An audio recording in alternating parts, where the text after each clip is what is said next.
बिस्मिल्लाहिर्रहमानिर्रहीम। Welcome to the learners academy. मेरा नाम हुमा खान है और मैं क्लिनिकल साइकोलॉजिस्ट हूँ। आज का हमारा सब्जेक्ट है कंज्यूमर साइकोलॉजी और लेसन नंबर है 14। आज हम पढ़ेंगे बेसिस फॉर सेगमेंटेशन। इसमें से हम 3 बेसिस को आज देखेंगे, जिसमें नंबर 1 है socio cultural segmentation, use related segmentation और यूजेज सिचुएशन सेगमेंटेशन। तो नंबर 1 है socio cultural segmentation. Socio cultural segmentation combines social and cultural variables that provide future basis for segmentation। Social जो फैक्टर है उसमें ग्रुप्स शामिल होते हैं और जो कल्चरल वेरिएबल्स है इसमें जो लोग होते हैं उनके बिलीव्स, वैल्यूज़ और एटीट्यूड शामिल होते हैं। ग्रुप्स की अगर डेफिनेशन देखें तो group is 2 or more people who interact with each other to accomplish either individual or mutual goals। ये नेबर्स भी हो सकते हैं, क्रिकेट क्लब के लोग भी हो सकते हैं, डॉक्टर्स इन हॉस्पिटल्स भी हो सकते हैं और कलीग्स इन ऑफिस भी हो सकते हैं। लाइक ऐसे लोगों का मजमूआ जो आपस में मिलके काम करते हैं और किसी एक बंदे के या पूरे ग्रुप के इंटरेस्ट को हासिल करने के लिए कोशिश करते हैं, इसे ग्रुप कहा जाता है। Variables of social economic segmentation में फैमिली लाइफ साइकिल आ जाता है, सोशल क्लास आ जाती है, कोर कल्चरल वैल्यूज़ आ जाती हैं, सब कल्चरल मेंबरशिप्स होती हैं, क्रॉस कल्चरल एफिलिएशन होती है। फैमिली लाइफ साइकिल में अगर देखा जाए तो एक फैमिली को बनने में और उससे ग्रोथ करने में कुछ प्रोसेसेस इन्वॉल्व होते हैं।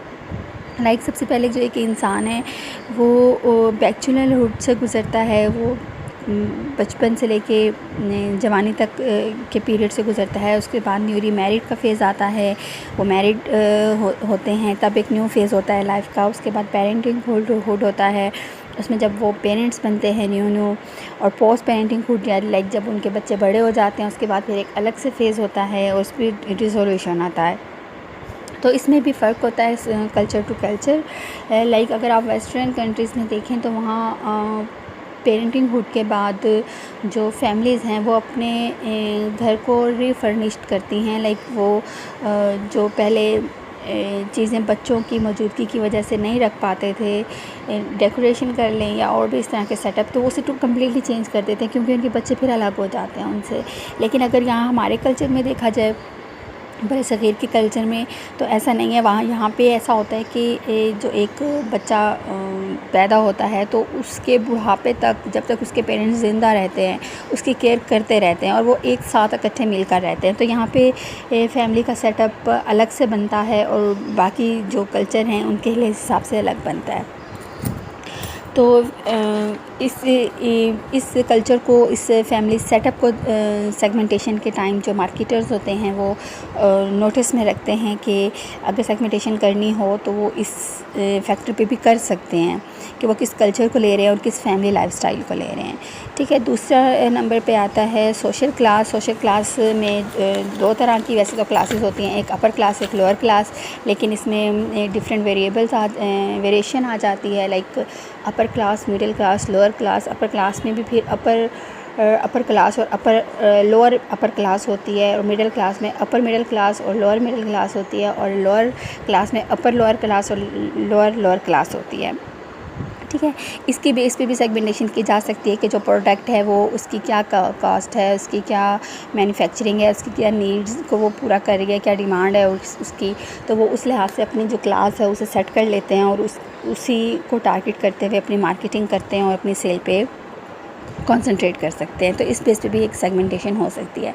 तीसरे नंबर पे है कल्चर एंड सब कल्चर मेंबरशिप। कल्चर में ऐसे लोगों का मजमुआ होता है, ऐसी कम्युनिटी रहती है जिनके बिलीव्स, वैल्यूज़ और way of behaving, way of communication एक तरह की होती है। इसे कल्चर कहते हैं। अगर दो या दो से ज़्यादा कल्चर्स आपस में मिल जाएँ, लाइक एक जगह ऐसी है जहाँ पे डिफरेंट कल्चर के लोग रहते हैं, अब बड़े सिटीज़ में देखें, बल्कि अब तो तकरीबन हर जगह ये होता जा रहा है कि एक जगह पे एक तरह के लोग नहीं रहते। कोई सराइकी कल्चर का होता है, कोई पंजाबी कल्चर का होता है, इस तरह से कोई उर्दू स्पीकिंग होते हैं। तो वो जब एक साथ मिलकर रहते हैं तो उनकी वैल्यूज़ भी आपस में मिक्स होती रहती हैं, तो उसे कहा जाता है सब कल्चरल मेंबरशिप। तो इसमें भी एक सब कल्चरल मेंबरशिप में भी एक सर्टेन किस्म के बिलीव्स और जो वैल्यूज़ हैं वो बनती हैं, तो ये उसी में इंक्लूड होती हैं। दूसरे नंबर पे हमारा जो टॉपिक है सोशो कल्चरल सेगमेंटेशन के बाद है यूज़ रिलेटेड सेगमेंटेशन।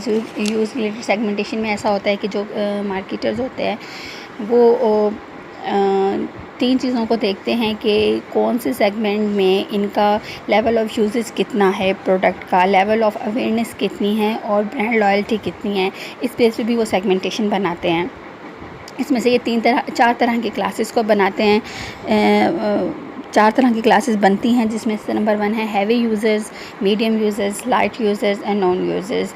या इस बेस पे ये सेगमेंटेशन करते हैं कि जो हैवी यूज़र्स होते हैं तो उन्हें वो टारगेट करना है, या मीडियम यूज़र्स को हैवी यूज़र्स में चेंज करना है, या लाइट यूज़र या नॉन यूज़र्स को हैवी या मीडियम यूज़र्स में लाना है, अपना कस्टमर बनाना है। इस बेस पे वो जो स्ट्रैटेजीज़ हैं वो बनाते हैं।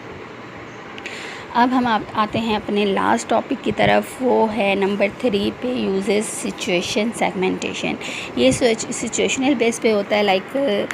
14 अगस्त हो गई, जिस तरह से इंडिपेंडेंस डे हो जाता है, ईद हो जाता है, शब रात के मौके पे जो डिफरेंट तरह की प्रोडक्ट्स सेल होती हैं, रिज़ल्ट्स के कोई इन पे हो जाती हैं कि जैसे मार्च में मोस्टली स्कूल्स के रिज़ल्ट्स आ रहे होते हैं, तो उसकी बेस पे ये जो ख़ास चीज़ें इस मौके के हिसाब से यूज़ होती हैं।